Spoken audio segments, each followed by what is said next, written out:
She told me marriage was way too intense after I spent 2 weeks orchestrating the perfect proposal at the Cleveland Museum of Art. Looking back, I should have recognized that someone who changed her mind about weekend plans 3 times in a single afternoon probably wasn't ready to make a lifetime decision. I'm Derek, 30 years old, and I work as a historic restoration specialist, which means I spend my days bringing beautiful old things back to life, preserving architectural details that most people walk past without noticing. I met Maya at a Renaissance exhibit opening 2 years ago, where she was furiously scribbling notes for her museum studies graduate program while I stood captivated by a 15th century altarpiece that reminded me of a church restoration I'd completed in Ohio. She was 25, brilliant in that academic way that made every conversation feel like a seminar, and had this intense way of analyzing paintings that made me want to listen to her dissect brushstrokes and color theory for hours.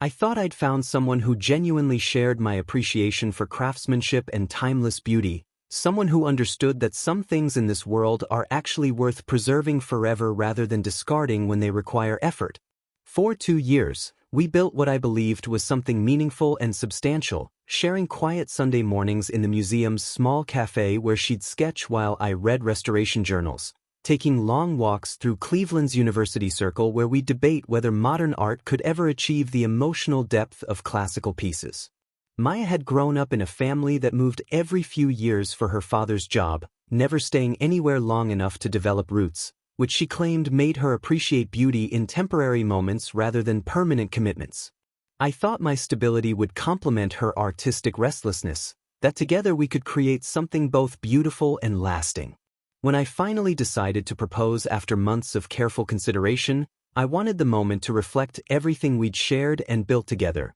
so I spent 2 weeks coordinating with the museum staff to arrange a private viewing in the European Paintings wing after regular hours. I worked directly with the curator to have her favorite Impressionist pieces repositioned for optimal lighting, hired a string quartet of conservatory students to play softly from behind the Roman sculpture collection, and spent 3 months searching for the perfect vintage Art Deco ring that reminded me of the museum pieces she would sketch during our quiet visits. I even arranged for the florist to place white orchids near the Monet water lilies, knowing they were her favorite flowers and would photograph beautifully if she wanted to capture the moment. The evening arrived with golden hour light filtering through the gallery's tall windows, casting the perfect romantic glow across the polished marble floors, and I felt confident that every detail would create the magic I'd envisioned. I led her past the familiar paintings where we'd spent countless afternoons discussing technique and meaning, through the hall of ancient artifacts that reminded us both how love stories had been preserved in art for thousands of years,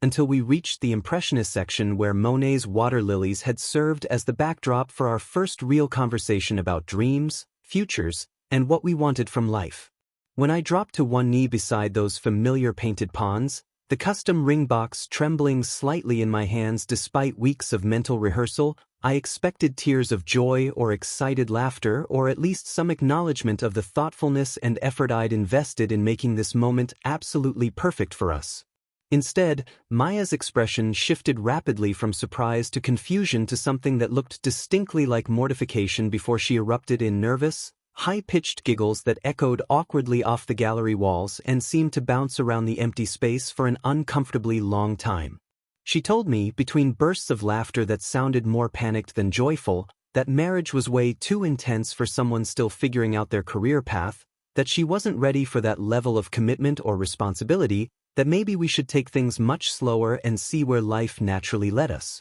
A group of art students who had been granted special permission to sketch the sculptures after hours had witnessed the entire rejection, their charcoal pencils frozen mid-stroke as they watched my carefully orchestrated romantic moment crumble into public humiliation. The security guard approached us discreetly but firmly to remind us that the gallery would be closing in exactly 10 minutes and that all visitors needed to make their way toward the exits, and I snapped the ring box shut with a finality that seemed to echo through the empty hallways like a door closing on everything I'd hoped we were building. As we walked out through the museum's marble lobby in the kind of awkward silence that makes every footstep sound amplified, I realized with crystalline clarity that the woman I'd spent 2 years carefully building a relationship with had never actually shared my vision of creating something lasting and meaningful together.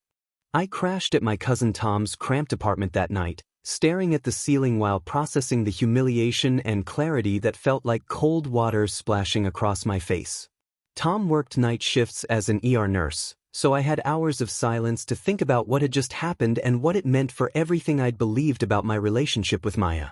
The next morning, I walked directly to the antique dealer where I'd purchased the ring and returned it for a devastating 70% loss due to the custom engraving of our initials intertwined inside the band, a detail that now seemed foolishly permanent for something so fragile. While Maya attended her museum studies graduate program classes, completely unaware of the decisions I was making, I returned to our shared loft with its exposed brick walls and industrial windows that we'd chosen together because it felt like living inside a work of art. I left a handwritten note on the brick wall where we used to hang our favorite art prints, explaining in careful script that I'd realized we wanted fundamentally different things from life and relationships, that I respected her need to figure out her career path without the pressure of commitment, and that I thought space would be healthier for both of us to understand what we actually wanted from our futures. I spent that entire day systematically dismantling 2 years of shared life with the same methodical approach I used when carefully removing layers of paint from historic buildings to reveal the original architecture underneath. I liquidated my investment portfolio over the phone with my financial advisor, withdrew enough cash to cover our lease termination penalty and security deposit forfeit, and called our landlord to explain the situation with the kind of straightforward honesty that seemed to surprise him into waiving the 30-day notice requirement. By afternoon, I'd accepted a position with a historic preservation firm in Savannah that I'd been casually corresponding with for months about a potential collaboration on antebellum mansion restorations, and they were thrilled to have someone with my Ohio church restoration experience start immediately. I methodically deleted Maya from all social media platforms, canceled our shared streaming subscriptions, removed her from my phone plan, and arranged for Tom to handle any remaining correspondence or questions about my whereabouts because I knew she'd eventually notice my complete disappearance and want explanations I wasn't ready to provide.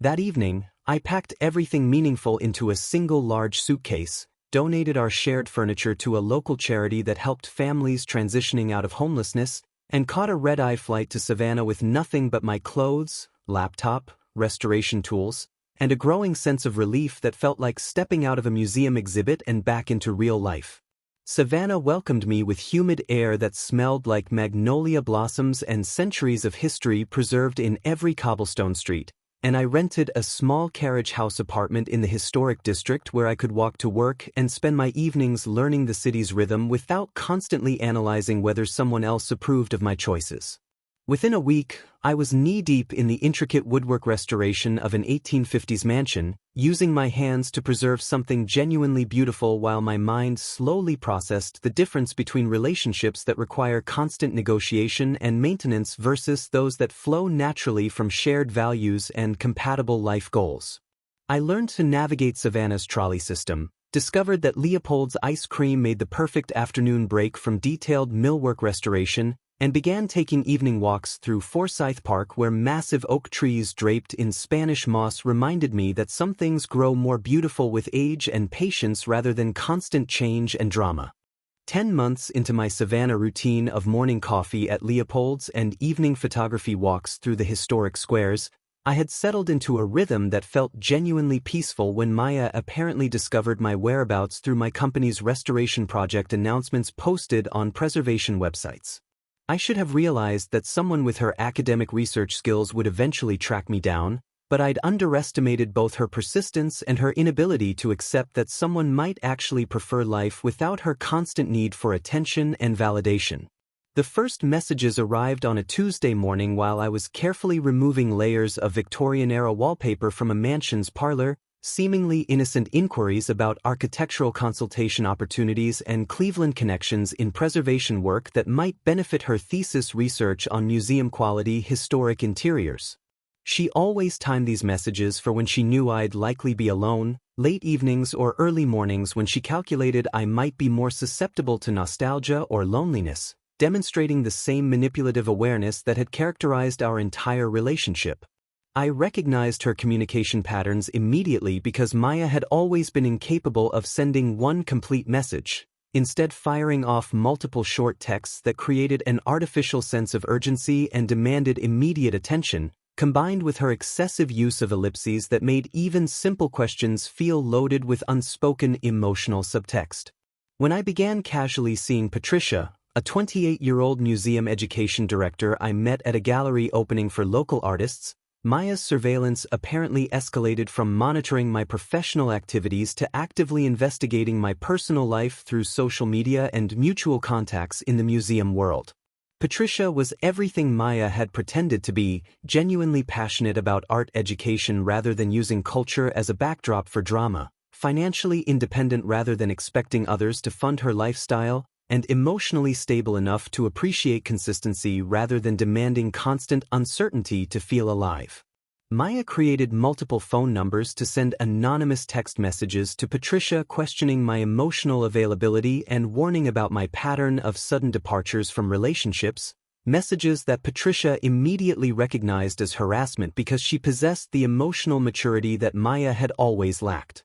I could identify Maya's distinctive texting style even when she tried to disguise it with different phone numbers, particularly her habit of ending statements with question marks to create false uncertainty, her tendency to reference specific details that only she would know about my preferences and habits, and her compulsive need to use academic language even when trying to sound casual or anonymous. Patricia and I began documenting every message with timestamps and screenshots, creating a comprehensive record that revealed the systematic nature of Maya's campaign to interfere with my new relationship, and I consulted with a digital forensics expert who helped trace the messages back to Maya's graduate school Wi-Fi network and various coffee shops throughout Cleveland's University Circle area. The harassment pattern became so obvious and predictable that Patricia started predicting when the next wave of messages would arrive based on my social media activity, Maya's academic calendar, and what appeared to be her emotional cycles of intensity followed by brief periods of apparent remorse.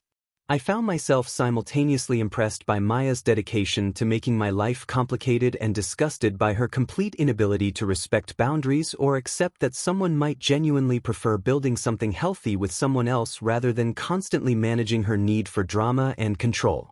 Maya's next escalation demonstrated a level of calculation that honestly shocked me, even knowing her tendency toward manipulation and boundary violations when she didn't get her preferred outcome from any situation. Through her extensive network of contacts in the museum and academic world, which she'd always cultivated more for personal advantage than genuine professional development, she managed to secure what appeared to be a legitimate internship with the historic Savannah Foundation, specifically requesting assignment to my current restoration project under the transparent guise of conducting thesis research on 19th-century architectural preservation techniques.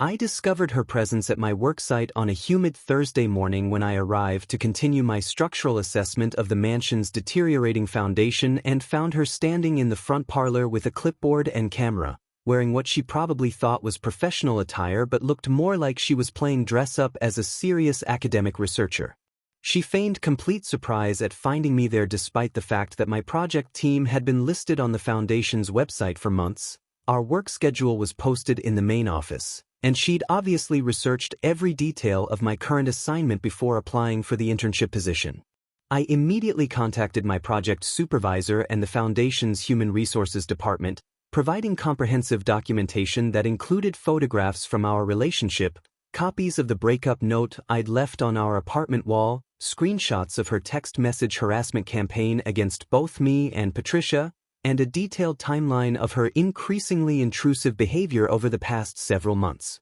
The Foundation's HR director, a no-nonsense woman named Margaret who'd apparently dealt with similar situations before, mandated that all interactions between Maya and me must be supervised by a third party and strictly limited to work-related communications only, with any violation resulting in immediate termination of her internship and potential legal consequences.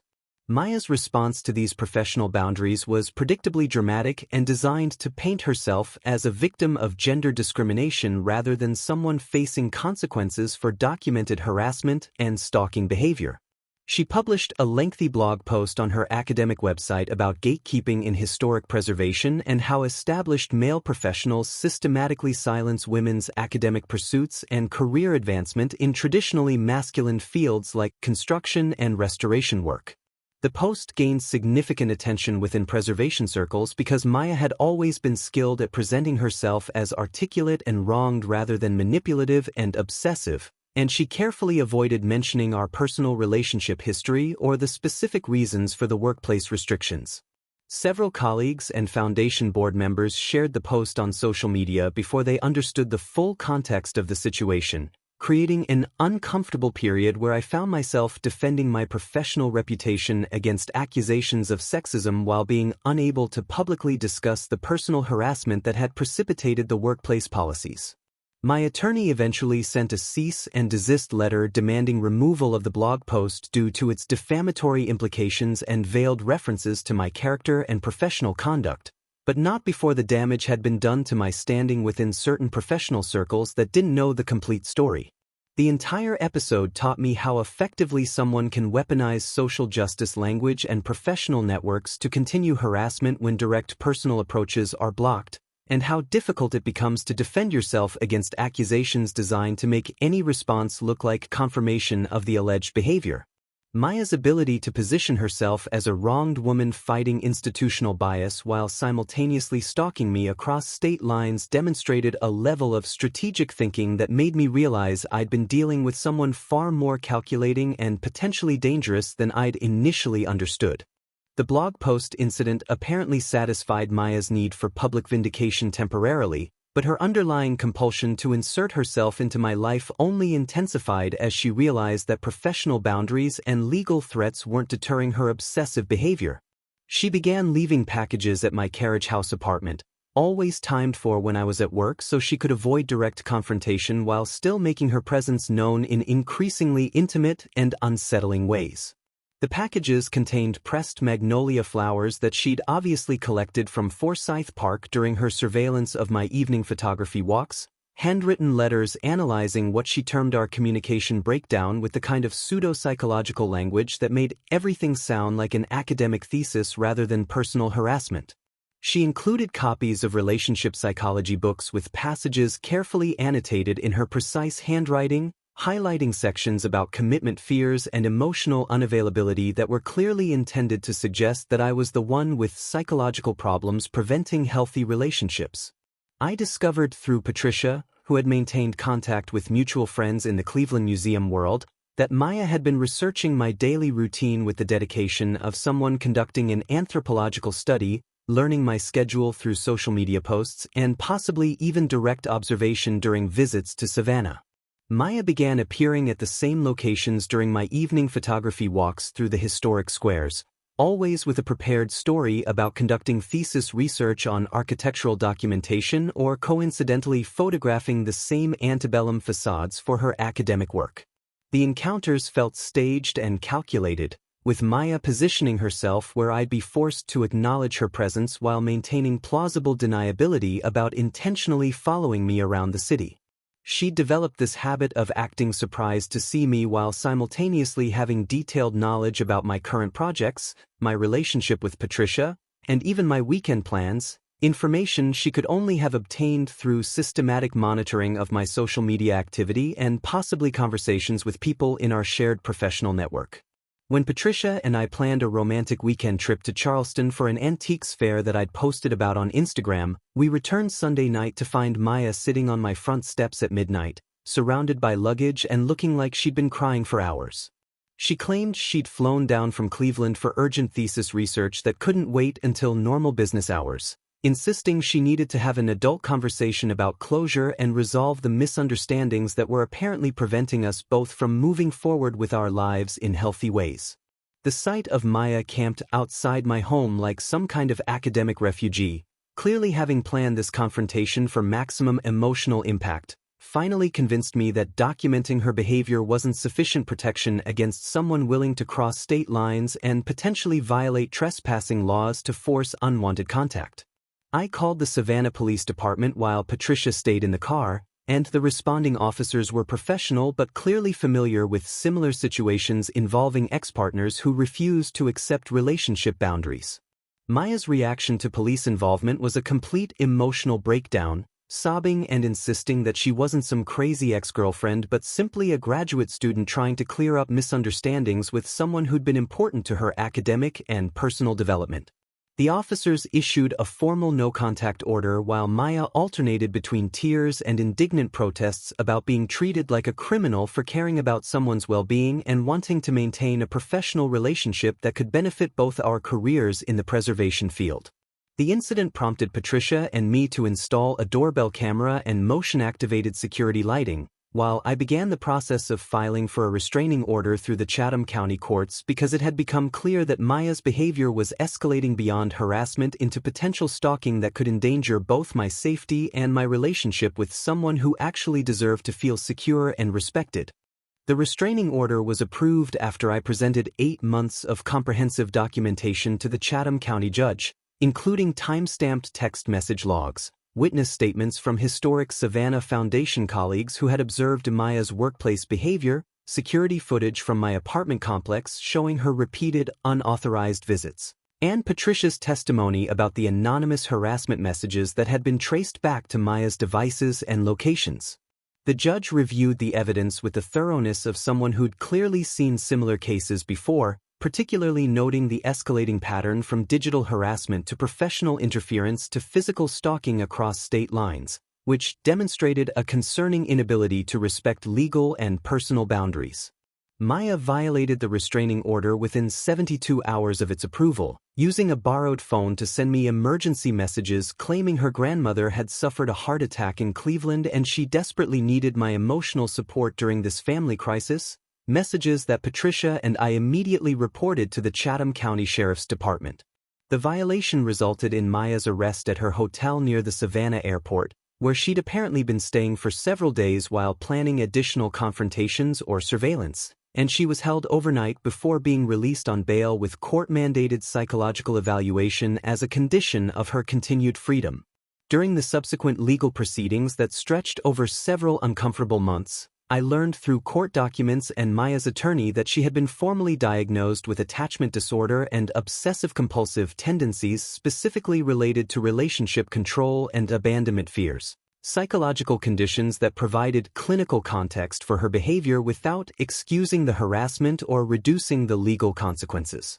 The psychological evaluation revealed that Maya had developed these patterns during childhood due to her family's frequent relocations and her father's emotional unavailability, creating deep-seated fears about being abandoned that manifested as compulsive attempts to control romantic relationships and punish partners who tried to establish independence or boundaries. While I felt some sympathy for the underlying psychological issues that had driven Maya's behavior, the diagnosis also confirmed my instinct that her obsession with me had never been about love or genuine connection but rather about her need to control someone's emotional availability as a way of managing her own anxiety about abandonment and rejection. 3 years passed without any contact or incident, during which Patricia and I built the kind of relationship I'd originally hoped to have with Maya but now understood required emotional maturity and psychological health that Maya had never possessed during our time together. Patricia and I became engaged on the anniversary of our second date,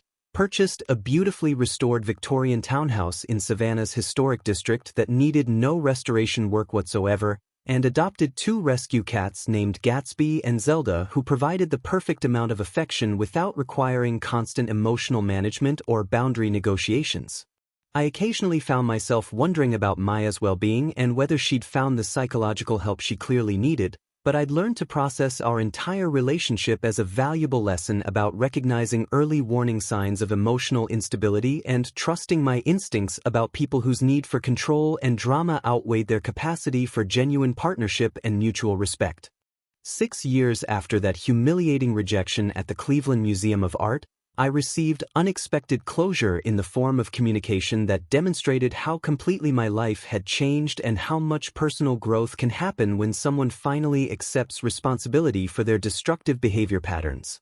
I learned through a mutual museum contact that Maya had completed her graduate degree, moved to Santa Fe where the desert landscape apparently provided the kind of dramatic backdrop she'd always craved, married an art therapist who specialized in helping people process relationship trauma, and opened a gallery that focused specifically on therapeutic art programs for individuals working through attachment disorders and abandonment issues. The irony of Maya finding professional fulfillment by helping others with the same psychological problems that had made her incapable of maintaining healthy relationships wasn't lost on me, though I genuinely hoped she'd found both personal healing and a way to channel her intensity into something constructive rather than destructive. Through her therapist husband, who had apparently encouraged her to make amends as part of her ongoing psychological treatment, Maya sent a formal letter that arrived at my Savannah office with the kind of careful legal language that suggested she'd learned something about boundaries and consequences during her years of therapy. The letter accepted complete responsibility for her harassment campaign, acknowledged that her behavior had been driven by untreated psychological issues rather than genuine love or concern for my well-being, and expressed what appeared to be genuine remorse for the damage she'd caused to my professional reputation, my relationship with Patricia, and my sense of personal security. I read the letter once with Patricia, who was now my wife of 2 years and had developed the kind of calm confidence that comes from being in a relationship built on mutual respect rather than emotional manipulation and control, and we decided together to frame it and place it in our home office as a reminder of how much personal growth and healing is possible when people take responsibility for their actions and seek appropriate professional help. That evening, I found myself watching Patricia curate a children's art exhibit at the Savannah Children's Museum while our 6-month-old daughter Emma napped peacefully in her stroller nearby, and I reflected on how Maya's dramatic rejection at the museum had actually redirected my life towards something far better than what I'd originally planned. I understood now that my relationship with Maya had been built on intense passion and shared intellectual interests rather than the kind of emotional maturity and consistent daily choices that actually sustain long-term partnerships through the inevitable challenges of building a life together. Patricia and I had created something based on genuine compatibility, shared values about family and stability, and the ability to navigate disagreements without drama or manipulation, qualities that made even ordinary moments feel peaceful and secure rather than exciting but exhausting. Maya's rejection had felt like losing everything I'd worked toward, but it had actually saved me from a lifetime of managing someone else's psychological instability while sacrificing my own emotional well-being and personal goals. Looking back with the clarity that comes from building something genuinely healthy, I realized that Maya had been absolutely right about one thing during that museum proposal. Marriage between us would have been way too intense, but not because of my commitment issues or emotional unavailability as she'd claimed in her harassment letters. It would have been intense because healthy love involves consistent daily choices, emotional stability, and mutual support rather than grand gestures followed by chaos, control, and the kind of dramatic intensity that Maya had always mistaken for genuine connection and meaningful partnership.